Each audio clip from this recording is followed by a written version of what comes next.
সুনানে আবু দাউদের এক বর্ণনা বিষ্ণু ইসলাম বলেন, খুব চমৎকার একটি হাদিস, মনোযোগ দিয়ে শুনুন। তিনি বলেন, আনা যাঈমুন বিবাইতিন ফি রাবাদিল জান্নাতি লিমান তারাকাল মিরাআ ওয়া ইন কানা মুহিক্কান।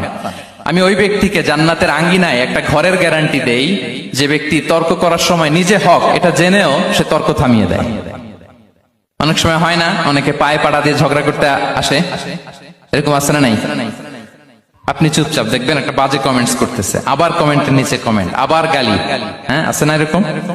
বিষ্ণু বলেন, নিজে হক এটা জানার পরেও আর যাতে তর্ক না বাড়ে, যে তর্ক থামিয়ে দেয় জান্নাতের আঙ্গিনায়, তাকে আমি একটা ঘরের গ্যারান্টি দেই। ওয়াবিবাইতিন ফি ওয়াসাতিল জান্নাতি লিমান তারাকাল কাযিবা ওয়া ইন কানা মাযিহান। আর ওই ব্যক্তিকে আমি জান্নাতের মাঝখানে একটা ঘরের গ্যারান্টি দেই যে ব্যক্তি কৌতুক করার সময়ও মিথ্যা পরিহার করে। করতেছে কৌতুক, ফান করতেছে আর কি, হি ইজ কিডিং, পান করে, কৌতুক করে, কিন্তু